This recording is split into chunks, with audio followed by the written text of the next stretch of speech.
मेरा अगला सवाल है कि आपने एक जगह कहा कि हनुमान जी जो हैं वो बंदर, उनको नहीं कहना चाहिए, बंद कर देना चाहिए। हाँ। क्या है ये, क्यों ऐसा? क्योंकि लोगों ने उनके इतिहास को नहीं समझा। किसी ने वाल्मीकि रामायण को नहीं पढ़ा, लेकिन उनके चरित्र को गलत तरीके से प्रस्तुत कर दिया। हनुमान जी को भाई एक वेदों का विद्वान बंदर कैसे हो सकता है? यदि वो बंदर है तो उसकी माँ बंदरिया होनी चाहिए, उसके पिता बंदर होने चाहिए, ऐसा तो नहीं है भाई। जो वेदों का विद्वान है, एक बंदर तो वेद नहीं पढ़ सकता ना।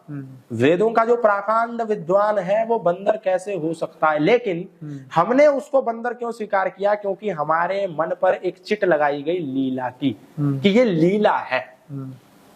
अब जैसे लीला हमारे आगे से होकर के गुजरती है तो हम कहते हैं हाँ ठीक है, फिर तो ये लीला। फिर ये भी तो मानो कि मोहम्मद साहब ने खदीजा बेगम और आयशा के साथ जो संपर्क किया वो भी फिर लीला मानो।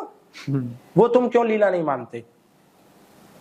तुम कृष्ण जी द्वारा, योगेश्वर श्री कृष्ण जी द्वारा, महान श्री कृष्ण जी द्वारा गोपियों के कपड़े चुराने को, कुब्जा के साथ संयोग करने को, राधा के साथ रमण करने को, गोपियों के साथ व्यभिचार दुराचार करने को जब लीला मानते हो तो तुम मोहम्मद साहब के साथ जुड़ी हुई कहानियों को क्यों नहीं लीला मानते? उसको भी लीला मानो। लेकिन नहीं, उसको लीला नहीं मानेंगे। यहां लीला के नाम पर कुछ भी हमारे महापुरुषों को बदनाम करेंगे, ये गलत है। और हमको अपने इन अन्य मत मजहब पंथ संप्रदायों से सीखना चाहिए कि एक सत्य बात बोलने पर यहां पर पार्टियां अपने नेताओं को निष्कासित कर देती हैं और देश भर की बंदूकें उस सच बोलने वाले व्यक्ति की तरफ खड़ी हो जाती हैं। आज नुपुर शर्मा का कोई पता है क्या? वो कहाँ है? नहीं पता।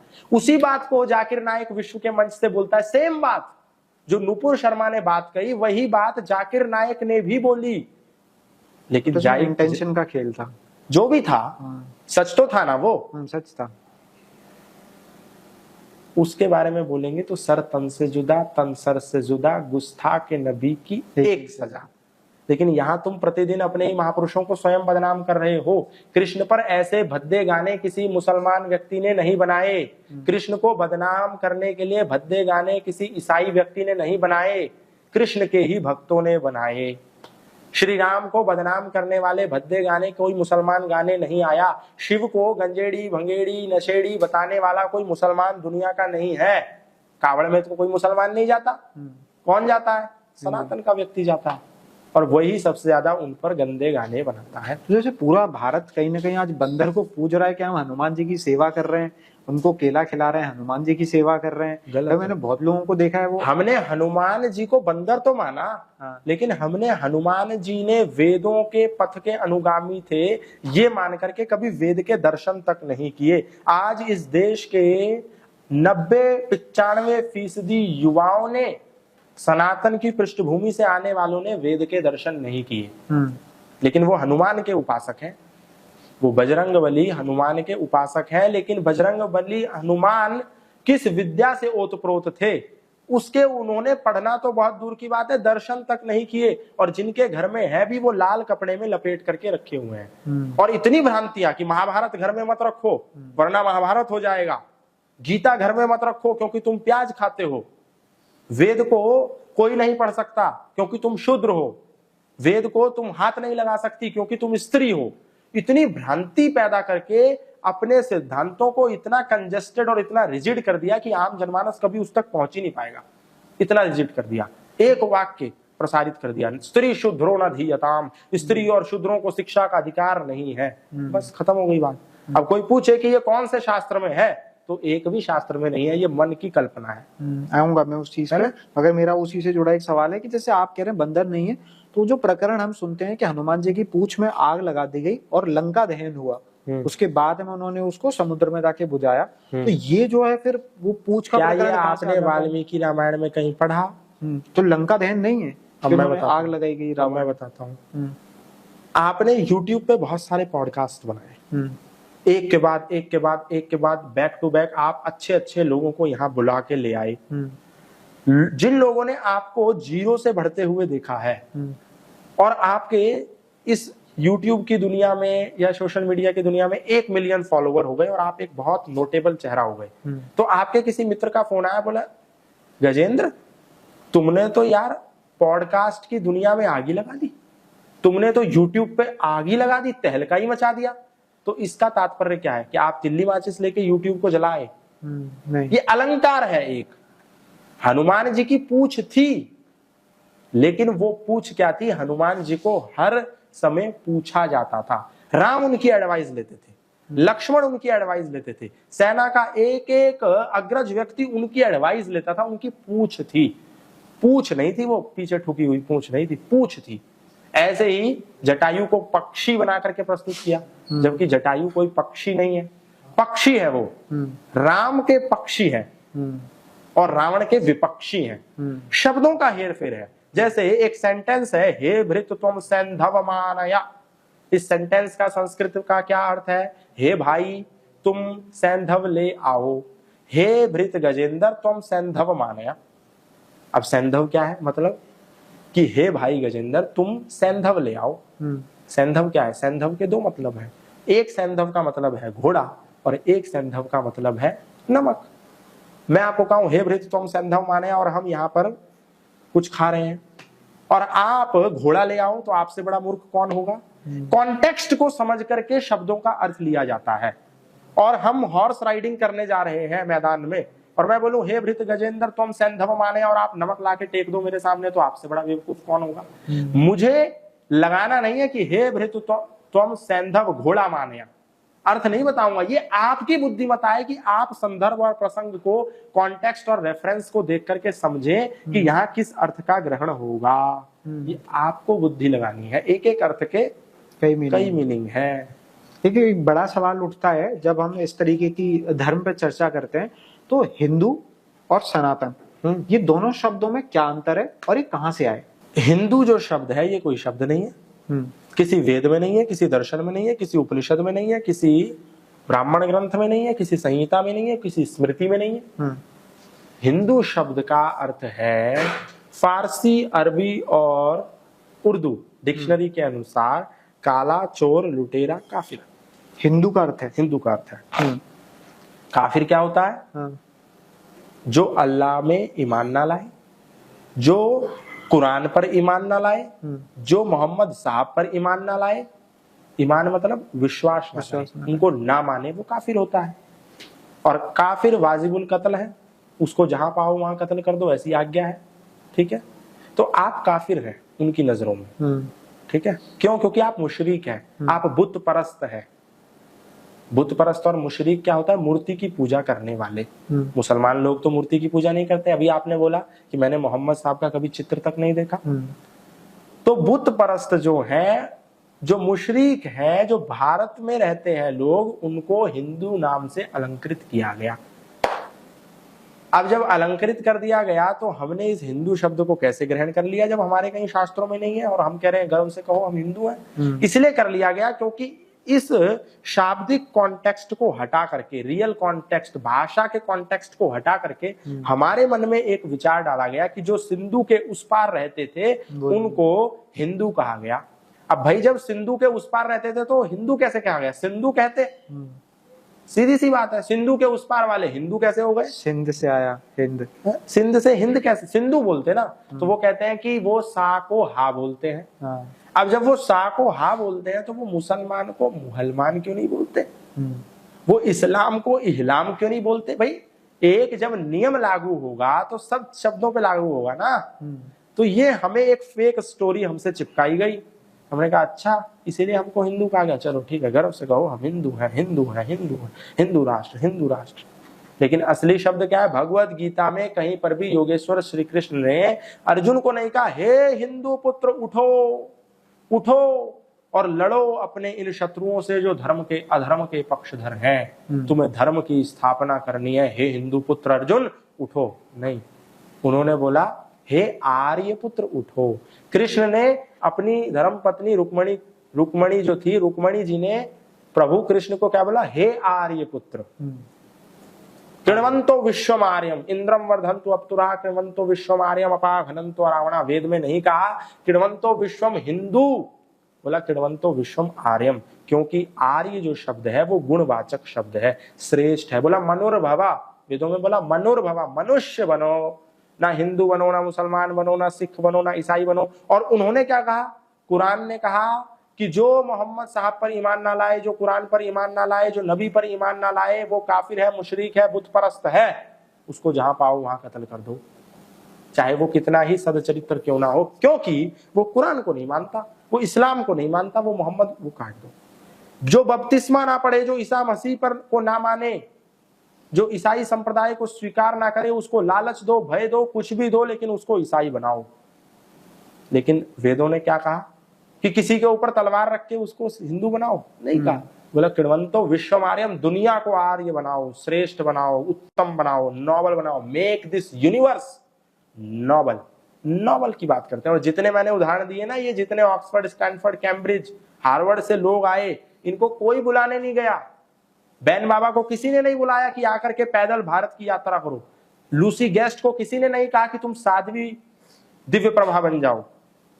अमेरिकन हॉलीवुड की रहने वाली महिला को किसी ने नहीं कहा तुम साध्वी भगवती सरस्वती बन जाओ। किसी ने ना उनके कंधे पर बंदूक रखी और ना ही किसी ने उनको 2 बोरी आटा दाल चावल दिया। अपनी इच्छा से आए। तो सनातन प्रेम का धर्म है। फादर कैमिल बुल्के को भेजा गया विशेष तौर पर ईसाई मिशनरियों के द्वारा आजादी से पूर्व कि भारत में जाकर के ईसाई संप्रदाय का प्रचार प्रसार करो। उस व्यक्ति ने भारत में आकर के ऐसा नहीं किया।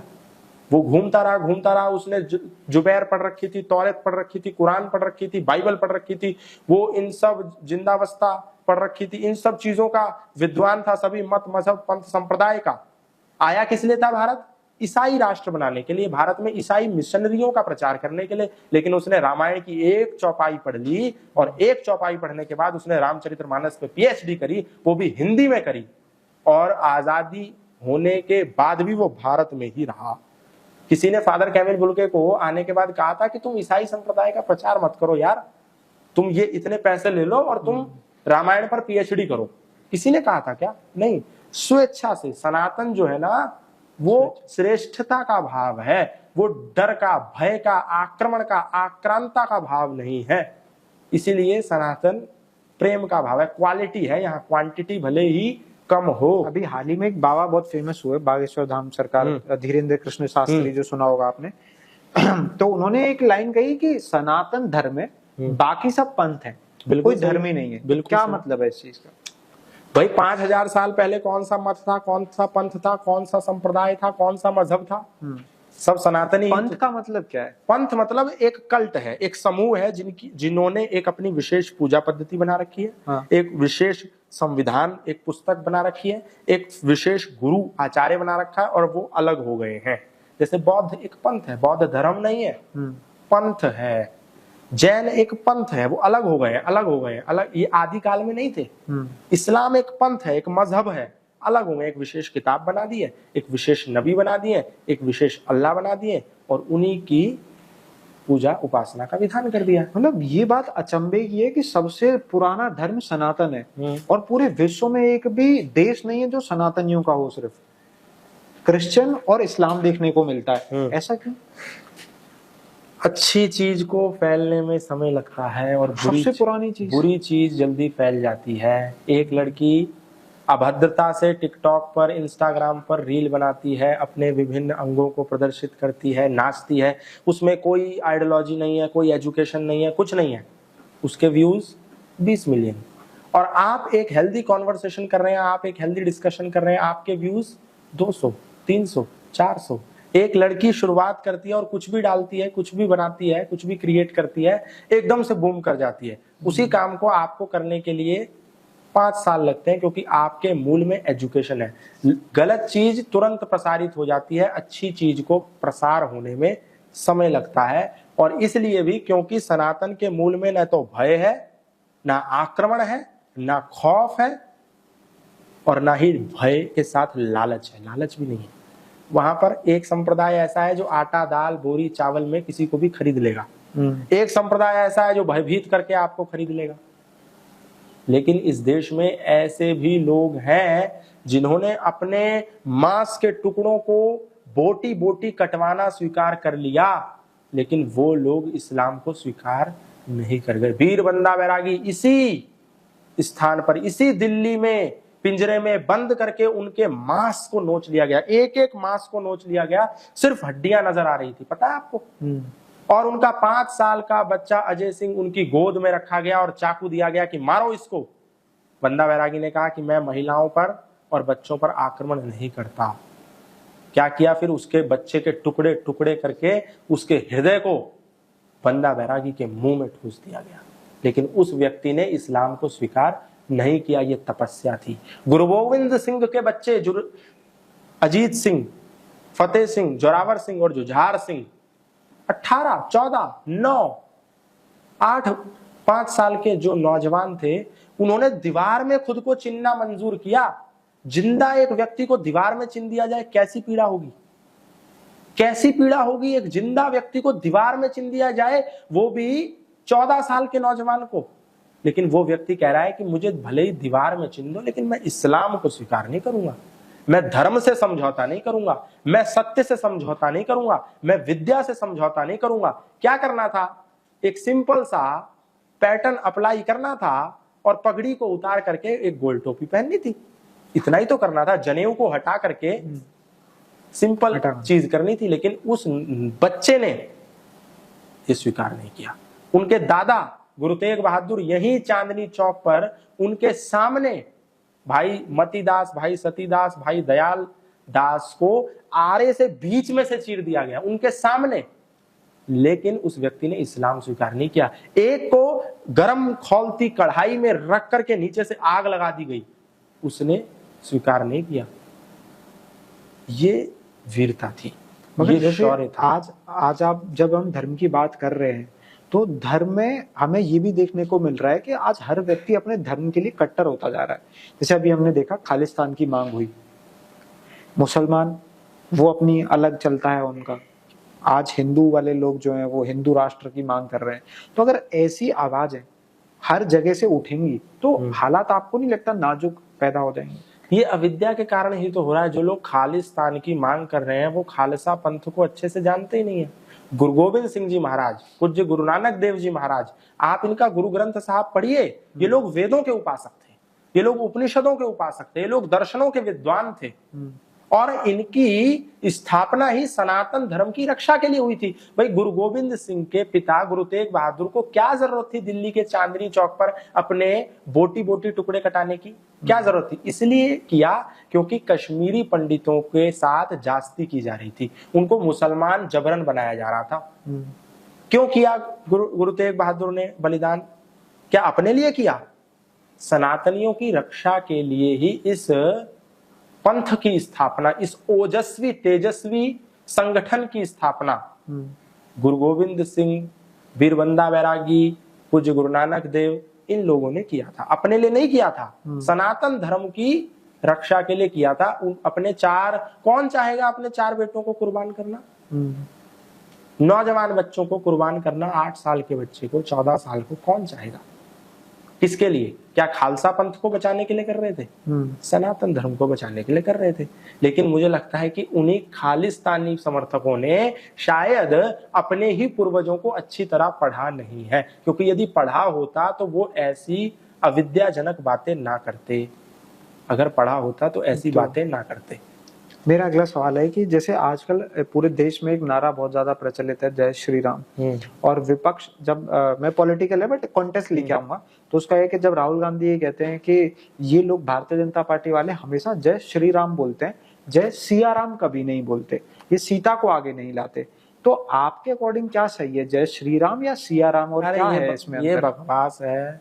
एक ऐसा व्यक्ति जिसको ना श्री राम का पता है, ना श्री कृष्ण का पता है, ना ब्रह्मा जी का पता है, ना गौतम, गणाद, जैमिनी, पाणिनि, पतंजलि, चरक, सुश्रुत, धन्वंतरी, किसी का नहीं पता। उस व्यक्ति को तो मुद्दा बनाना है जी। उसको ना राम जी से कोई मतलब है। ये वही लोग हैं जो राम के प्रमाण मांगते थे, है ना? ये तो वही लोग हैं जो राम के एफिडेविट दायर करके कोर्ट में बोलते थे कि राम डज नॉट एग्जिस्ट।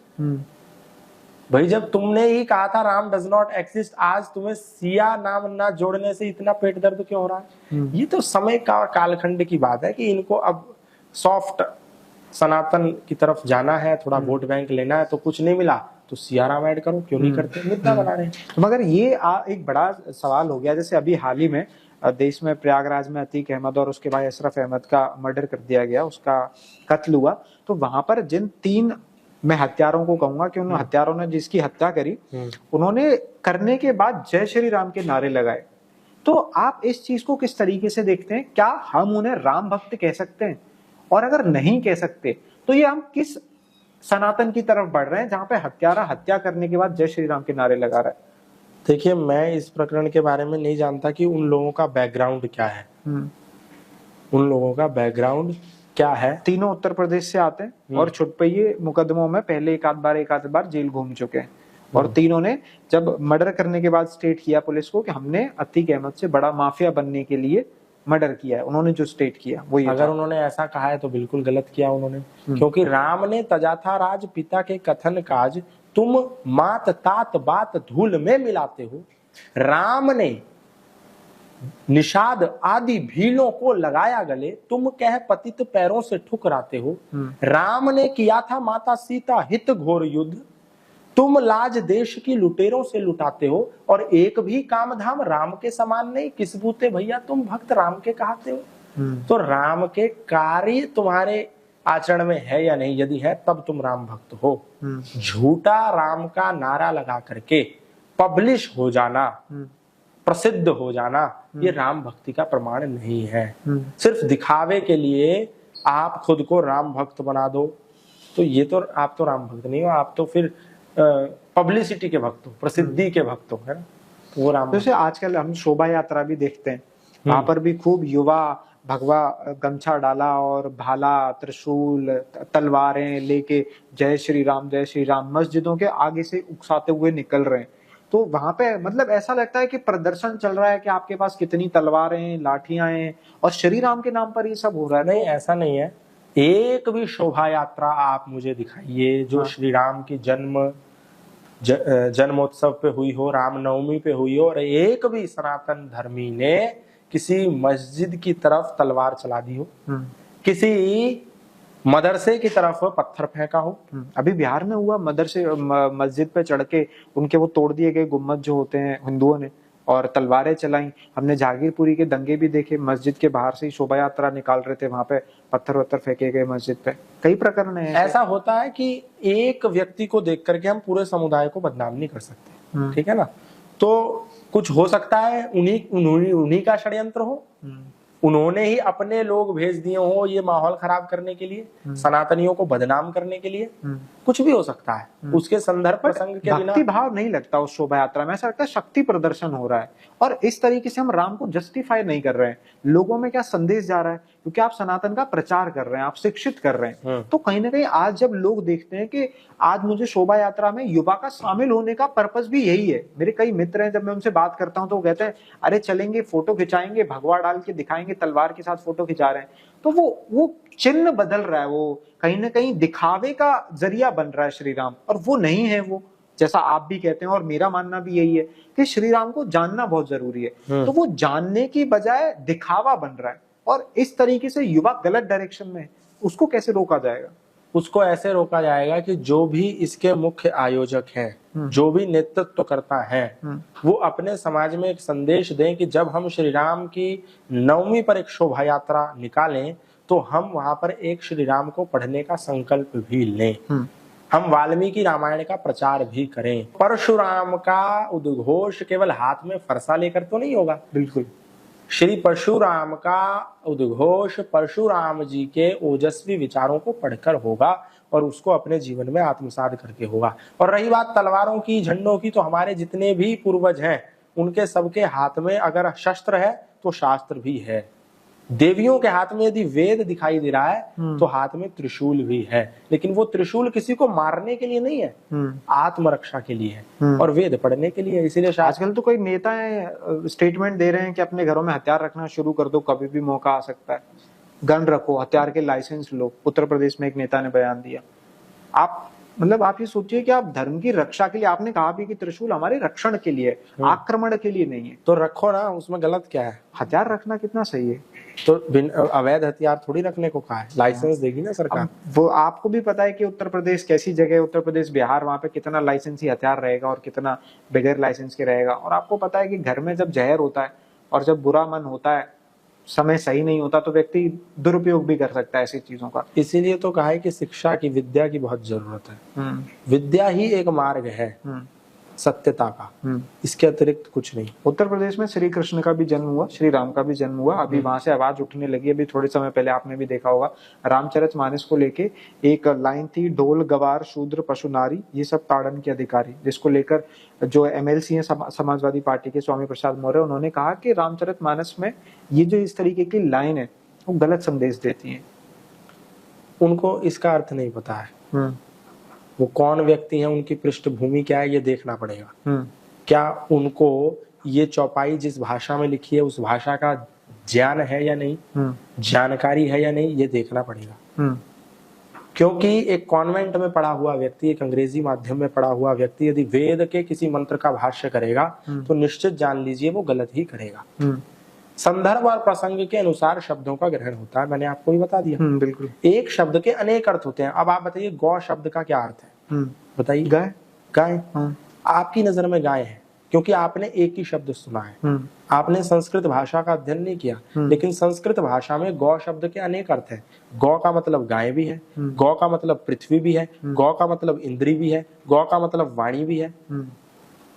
तो कौन सी गौ का ग्रहण करना है? गौ का कहीं यदि श्लोक में वर्णन आया है तो वो गाय की बात कर रहा है, इंद्री की बात कर रहा है, पृथ्वी की बात कर रहा है, या फिर वो वाणी की बात कर रहा है? तो कैसे डिफाइन होगा कि क्या कॉन्टेक्स्ट में बात हो रही है? निरुक्त पढ़ने के बाद होगा। एक दिन की विद्या नहीं है ये। व्याकरण भाष्य पढ़ना पड़ता है, हजारों सूत्र हैं अष्टाध्यायी में, पूरा भाषा विज्ञान है ये। कई साल लग जाते हैं पढ़ने में और डिग्री भी नहीं मिलती है। अभी फिलहाल में मोहन भागवत ने भी स्टेटमेंट दिया, वो तो आरएसएस के हेड है, क्या दिया, प्रमुख है। उन्होंने भी कहा कि तुलसीदास ने रामचरितमानस को लेके उन्होंने कहा कि अपने अनुसार ही लिख दिया है और हमें रीफ्रेम करने की जरूरत है चीजों को। रीफ्रेम का क्या मतलब है? मतलब हमें कुछ चीजें आज के समय के अकॉर्डिंग जो फिट नहीं बैठती हैं, जो शायद उस समय में होती होंगी, उन्हें हटाना चाहिए। रीफ्रेम का मतलब यह है कि एक कालखंड में जो शास्त्रों में आक्रांताओं ने, दमनकारियों ने और लुटेरों ने मिलावट कर दी है, उस मिलावट को हटा करके, उस प्रक्षेपण को हटा करके, उस इंजेक्शन को हटा करके शुद्ध करना है, परिष्कृत करना है। जैसे मनुस्मृति, मनुस्मृति उस पर भी विवाद आक्रांताओं द्वारा भाष्य किए हुए मनुस्मृति, मिलावट मनुस्मृति को जब भारत के लोग पढ़ रहे थे तो मनुस्मृति पे सवाल उठा रहे थे। प्रोफेसर सुरेंद्र कुमार ने, जो गुरुकुल कांगड़ी के कुलपति भी रहे, उन्होंने विशुद्ध मनुस्मृति की रचना की और बताया कि ये जो मूल मनुस्मृति समाज में प्रचारित हो रही है, इसमें 1000 से अधिक श्लोक बाद में मिला दिए गए हैं, मिलावट कर दिए गए हैं। मनु की क्या गलती है इसमें? किसी व्यक्ति ने किसी काल में मिलावट कर दी, तो इसमें मनु दोषी है क्या? वो आक्रांता, वो बाहर से आया हुआ दमनकारी इसमें दोषी है। और ये सब जानते हैं कि विलियम हंटर कमीशन अंग्रेजों ने क्यों बनाया था? भारतीय शास्त्रों में इंजेक्शन ठोकने के लिए बनाया था। तो उसमें मनु की गलती नहीं है, उसको परिष्कृत करने की आवश्यकता है। पेरियार ने रामायण लिख दी, एक अपने मन माफिक रामायण लिख दी जिसमें अभद्र बातें कर दी, तो वो रामायण सर्वमान्य थोड़ी हो जाएगी। जो मूल रामायण है, वाल्मीकि जी की रामायण, वो हम मानेंगे ना। पेरियार कौन होता है? सच्ची रामायण लिखने वाला। अपने मन माफिक कुछ भी कथाएं, कहानियां, कपोल कल्पनाएं लिख दी, तो उसमें जो उन्होंने लिख दिया क्या वो स्वीकार्य हो जाएगा? नहीं ना।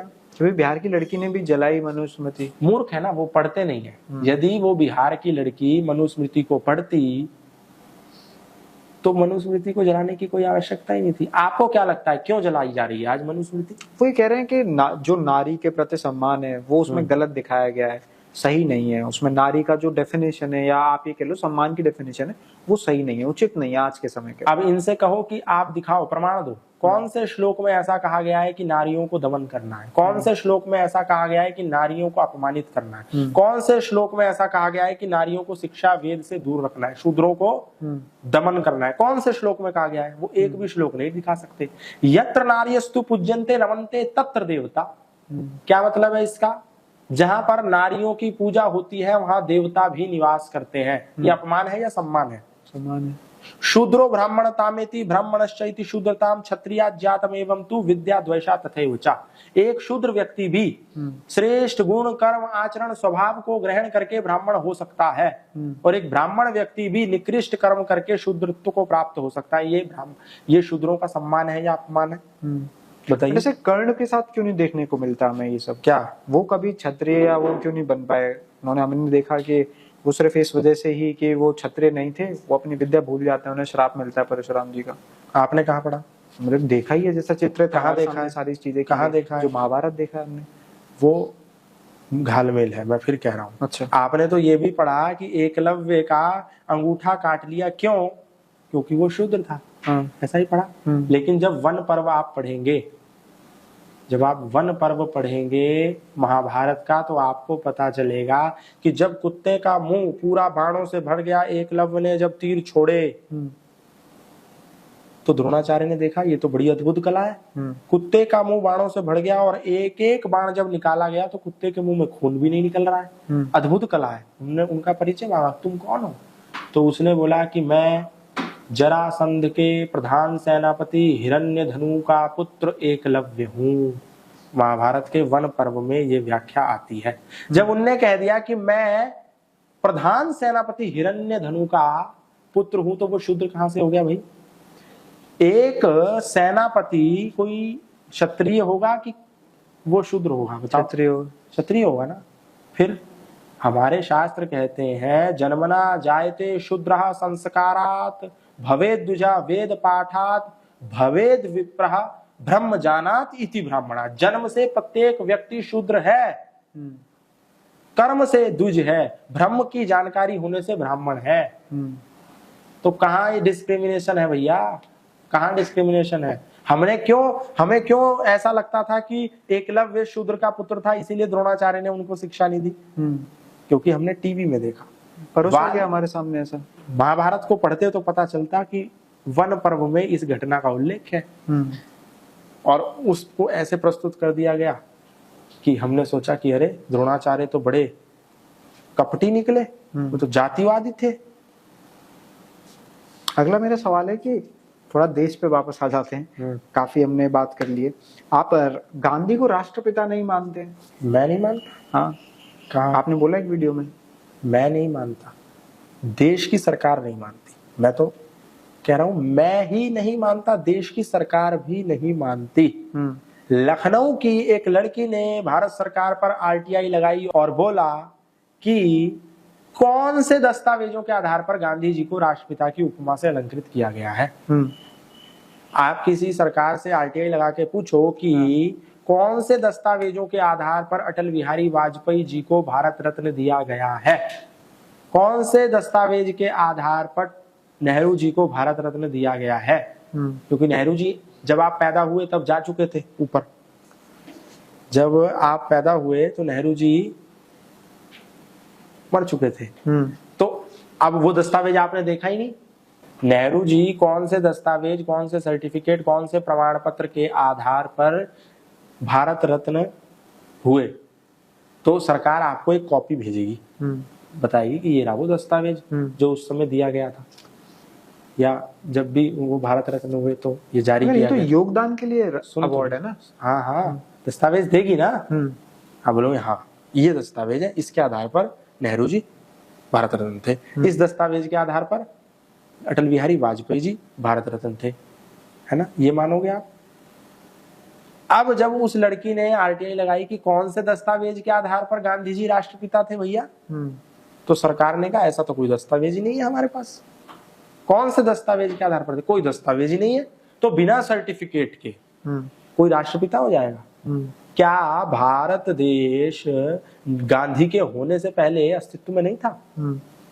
भाई आपके पिता ही तो होंगे, आपका पुत्र तो आपका पिता नहीं हो जाएगा? क्या हो जाएगा? नहीं होगा ना, क्योंकि आप अपने पुत्र के पहले अस्तित्व, आप उसके पिता हैं। आपका पुत्र आपका पिता नहीं है, वो आपका पुत्र है। तो देश उनके पहले भी अस्तित्व में था, तो देश कैसे मान ले कि वो इस देश के पिता है? तो कुछ चीजें समय के अनुसार भी होती हैं। क्या? जैसे कि हो सकता है उन्होंने आजादी दिलाई, उसके क्या बाद सिर्फ उन्होंने दिलाई? बड़े कारण थे। क्या कारण थे? मतलब बड़ा उनका जिम्मेदारी थी, बड़ा रोल था उनका। क्या आजादी रोल दिलाने था? में। यही था कि एक देश को जो एकजुट करना, अहिंसा में विश्वास रखते हुए आजादी के लिए लड़ाई करना, और सरकारों से एकमात्र व्यक्ति थे जो संवाद कर पाते थे और चीजों को साध पाते थे वो व्यक्ति। उसने अगर हमें लड़ाई लड़ी, हम मानते हैं कि दोनों चीजें जरूरी थी, मगर एक जो होता है लीडर होता है जिसने एक बड़ा रोल निभाया होता है, उसको तो दुनिया जानती है ना। तो उसको राष्ट्रपुत्र कहेंगे कि पिता कह देंगे? अब कहने को तो जैसे प्रधानमंत्री को प्रधान सेवक भी कहते हैं, मगर एक श्रद्धा होती है, मान लिया जनता ने। ऐसे कैसे मान लिया? अब मान लिया, एक बात बताइए, जैसे कि वो नोट पे हैं, उसका भी तो कोई प्रमाण होगा। क्या? भारतीय करेंसी पे गांधी क्यों है? बस वो क्यों है? सरकारों ने छाप दिया। सरकारों ने, ऐसे ही जनता ने हो भाई, सकता है। गांधी ने जिस व्यक्ति को प्रधानमंत्री बनाया, गांधी ने जिस व्यक्ति को प्रधानमंत्री बनाया, इतना तो वो उसके लिए करेगा ही कि चल भाई, तेरा तूने राजनीति तो कभी नहीं करी, पर आपको हम एक तो राष्ट्रपिता घोषित कर देते हैं और आपका नोट पे फोटो छाप देते हैं। कर दिया, इतना उनको दे दिया, इतना उनको कृतज्ञता ज्ञापित कर दी। पर आलब्ध क्यों करते हो? दुर्गते पितरो रक्षति सपित पुत्रः। गांधी पुत्र भी नहीं है। जो अपने पिता को दुर्गति से बचाए वो पुत्र होता है। तो गांधी इस देश के पुत्र भी नहीं है, क्योंकि उन्होंने अपने इस पिता रूपी देश को दुर्गति से बचाया नहीं। यो अन्य विद्या सुशिक्षा आदि दाने पालयति रक्षति च स पिता। जो अन्न देता है, विद्या देता है, जो पालन करता है, जो रक्षण करता है, वो पिता होता है। गांधी ने देश की रक्षा करी कि देश को विभाजित किया, खंडित किया, तोड़ा। रक्षा तब होती जब देश की सीमाएं तिब्बत तक होती, देश की सीमाएं पाकिस्तान तक होती। मगर उस समय की परिस्थिति भी तो ऐसी थी ना। क्या फैसला लेना पड़ा होगा? क्या फैसला लेना पड़ा? विभाजन का फैसला। आप उसी पे बात कर रहे हैं। हाँ। क्या परिस्थिति थी? अगर परिस्थिति थी भी तो देश का विभाजन किस आधार पर हुआ? किस आधार पर? कमेटी बनाई गई थी उस समय। नहीं, देश का विभाजन भारत और पाकिस्तान का किस आधार पर हुआ? धर्म के आधार पर। धर्म के आधार पर हुआ। सारे हिंदुओं को मार मार करके पाकिस्तान से भारत भेजा गया। तो क्या होना चाहिए था? जब धर्म के आधार पर देश बटा, तो भाई आप उधर रहेंगे और हम इधर रहेंगे। सारे मुसलमान अब उधर जाइए, क्योंकि हमने धर्म के आधार पर चौथाई पाकिस्तान आपको दे दिया, तो उधर जाओ।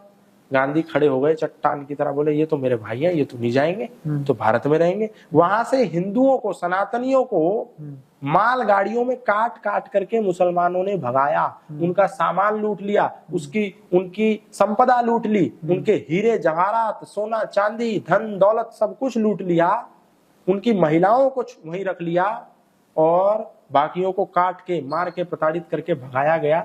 उस पर गांधी ने एक भी स्टेटमेंट नहीं दिया। यहां से मुसलमानों को ससम्मान वहां भेजा जा रहा था, तो गांधी खड़े हुए, तो हमारे भाई हैं, इनको तो नहीं जाना। तो ये तो दोगलापन हो गया ना भाई। जब धर्म के आधार पर, हिंदू मुसलमान के आधार पर आपने दो डिवीजन कर दिए। अब ये क्या मतलब है कि डिवीजन भी कर दिया और फिर बोला कि यहाँ भी मिलजुल, जब मिलजुल के ही रहना है तो फिर डिवीजन क्यों किया? और जब डिवीजन कर दिया तो मिलजुलने का सवाल ही नहीं है। तो ऐसा व्यक्ति राष्ट्र का पिता। मगर आज के समय में मुझे लगता है कि हमारा युवा बिना इतिहास को पढ़े और बिना परिस्थितियों को समझे गांधी को जज करता है। क्योंकि कई ऐसे निर्णय होते हैं जो परिस्थिति के अनुसार ही लिए जा सकते हैं। होता है कई बार, कई पुस्तकों में भगत सिंह, सरदार पटेल, इन सब ने जिक्र किया है। और हम आज देखते हैं, मतलब आप खुद देखिए कि गांधी ही सिर्फ ऐसे व्यक्ति थे, उन्होंने किस अपने लिए कोई बहुत बड़ी संपत्ति छोड़ी? क्या उनको किस चीज का लालच रहा होगा? जिस व्यक्ति ने अपनी जान तक दे दी इस देश के लिए, इसने बैरिस्टर बनने के बावजूद भी, मतलब वो कैसी भूख थी बैरिस्टर बनने के बावजूद? महत्वाकांक्षा प्रत्येक देश के लिए थी। महत्वाकांक्षा होती है प्रत्येक व्यक्ति की। और इस देश में ऐसा नहीं है गांधी जी ने कोई अच्छा काम नहीं किया, बहुत सारे उनके काम अच्छे भी हैं, लेकिन एक गलत काम जो होता है ना, वो पूरे सिस्टम को गड़बड़ कर देता है, और वही काम उन्होंने किया। ठीक है। आगे का हमारा एक सवाल है कि आप भी हिंदू राष्ट्र की मांग करते हैं, चाहते हैं? हिंदू राष्ट्र, क्योंकि बहुत प्रचलन में हर व्यक्ति हिंदू राष्ट्र चाहिए। हिंदू राष्ट्र कैसे बनेगा? ये तो हिंदू राष्ट्र की मांग करने वाले बता सकते हैं। हिंदू राष्ट्र नहीं बनेगा केवल भाषणवादी नारों से। हिंदू राष्ट्र नहीं बनेगा गिरजा मस्जिद मिंबारों से। हिंदू राष्ट्र नहीं बनेगा ऊंची कोठी महल मीनारों से। हिंदू राष्ट्र नहीं बनेगा लंबी चौड़ी मेंबरकारों से। हिंदू राष्ट्र नहीं बनेगा पीरों की कब्र मजारों से, हिंदू राष्ट्र बनेगा केवल गुरुकुल के प्रचारों से। जिस दिन इस देश में गुरुकुलों की स्थापना होगी उस दिन स्वतः हिंदू राष्ट्र बन जाएगा, वरना बिना गुरुकुलों के आप गाते रहो।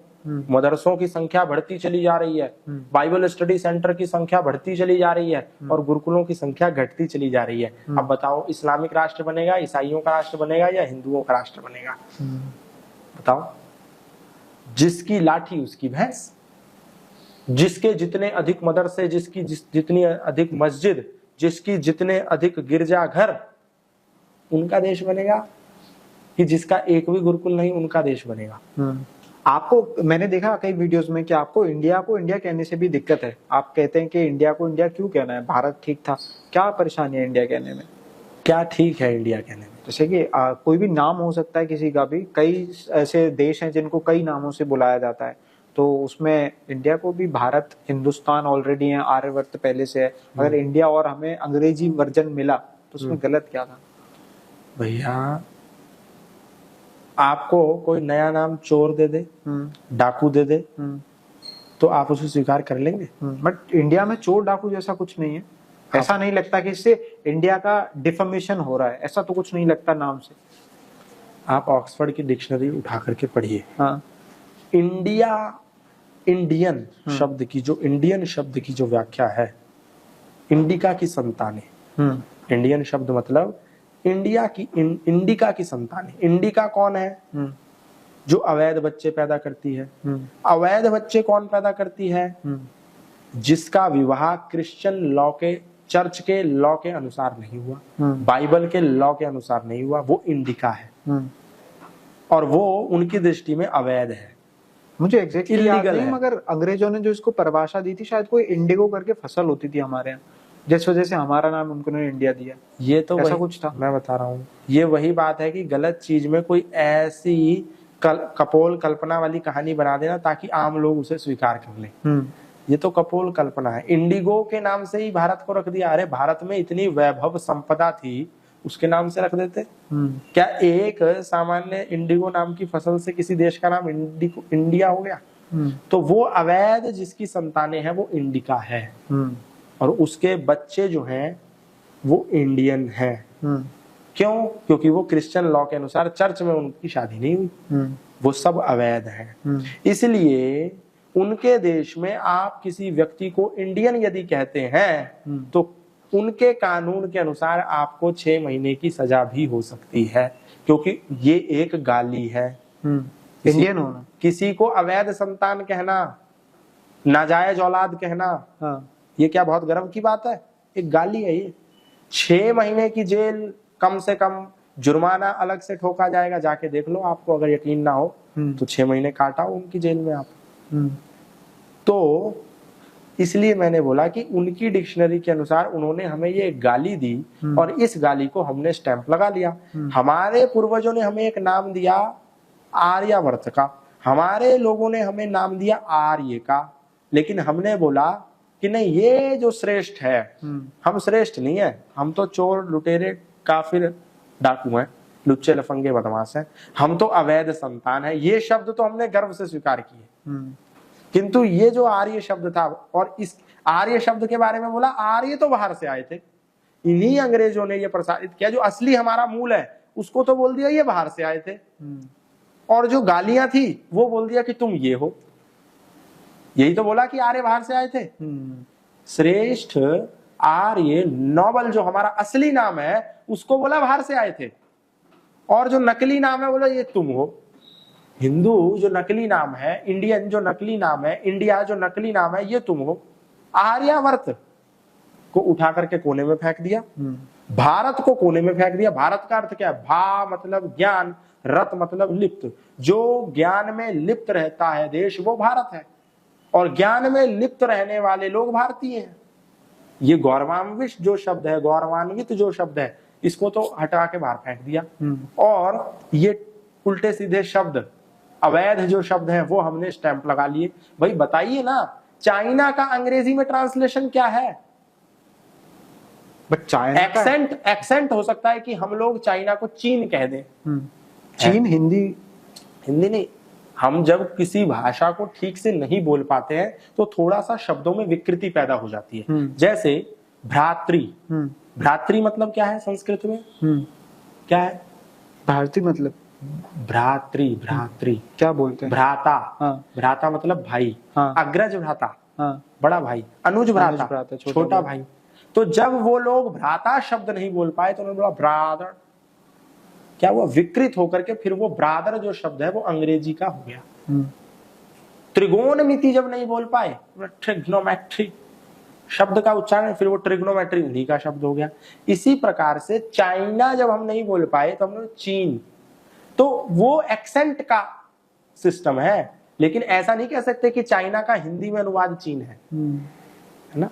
रशिया का अंग्रेजी का अनुवाद क्या है भाई? बट इसमें मैंने जब मैं पढ़ रहा था तो इसमें ये भी पता चला कि जैसे हर कंट्री का इंग्लिश और वहां की भाषा का नाम अलग अलग है। बताओ। जैसे रशिया का ही मैंने लिखा रोशिया है, रशियन लैंग्वेज में उसको रोशिया कहते हैं और इंटरनेशनली उसको रशिया कहा जाता है। तो ऐसे हर किसी के पास अपने अपने नाम है, इसमें बड़ी रशिया और रूसिया में समानता है या नहीं? बट ऐसा हो सकता है ना भाषा का परिवर्तन आ जाता है। नहीं, कुछ नहीं होता। अब जैसे हमारे साउथ के लोग यहाँ भारत और इंडिया का क्या कॉम्बिनेशन है? हाँ, ये हो सकता है वो कॉम्बिनेशन मैच ना करो। भारत को अंग्रेजी में बोलने वाले भारत तो बोल सकते हैं।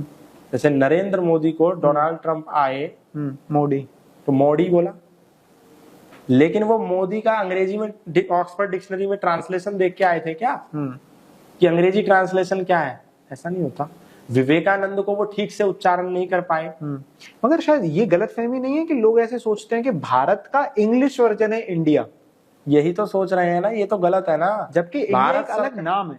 भारत सरकार, गवर्नमेंट ऑफ इंडिया, ये क्या फुद्दू ट्रांसलेशन है? ये गलत ट्रांसलेशन है, गलत है ना। तो क्या जरूरत है इंडिया बोलने की? भारत को भारत बोलो ना, भारत को भारत बोलो। उत्तर प्रदेश का इंग्लिश में कोई ट्रांसलेशन है क्या? नहीं है।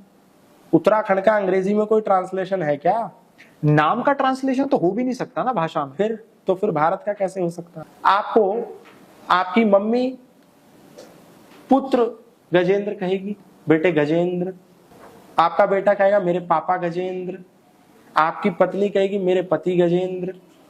तो गजेंद्र तो एक ही है कि गजेंद्र 4 हो गए, गजेंद्र एक है। आपके उनके साथ जो रिलेशन है, जो संबंध है, उसके आधार पर आपका क्लासिफिकेशन हुआ है। इसी प्रकार परमात्मा एक है, उनका जो नामों का जो क्लासिफिकेशन है वो उनके कर्म के आधार पर हुआ है, उनके स्वभाव और गुण के आधार पर हुआ है। कि परमात्मा आनंद स्वरूप है, इसलिए बोला सत चित आनंद, सच्चिदानंद परमात्मा। लेकिन ऐसा नहीं है सच्चिदानंद कोई अलग है और राम कोई अलग है। रमन्ते योगिनः यस्मिन् सरामः, जिसमें योगी लोग रमण करते हैं, रमते हैं, वो राम है। एक राम दशरथ का बेटा, एक राम घट घट में बैठा, एक राम का सकल पसारा, एक राम त्रिभुवन में न्यारा। राम अलग अलग है, लेकिन हमने सोचा कि ये वही ब्रह्मा है, ये अलग है, ये विष्णु अलग है। राम की परिभाषा, भगवान की परिभाषा हमने पढ़ने के ना कारण अलग अलग बना दी। तो ये परमात्मा के नाम है। 100 नामों की व्याख्या महर्षि दयानंद ने प्रथम समुल्लास में की है। गुण कर्म स्वभाव के परिभाषा सहित, संस्कृत की परिभाषा सहित उन्होंने 100 नामों की व्याख्या की। नाम और भी बहुत है, तो 100 जो प्रचलित नाम है उसके अनुसार व्याख्या कर दी है। तो वो हमको समझने की आवश्यकता है। Thank you very much for conversation. मजा आया आपसे बात करके, बहुत बहुत शुक्रिया।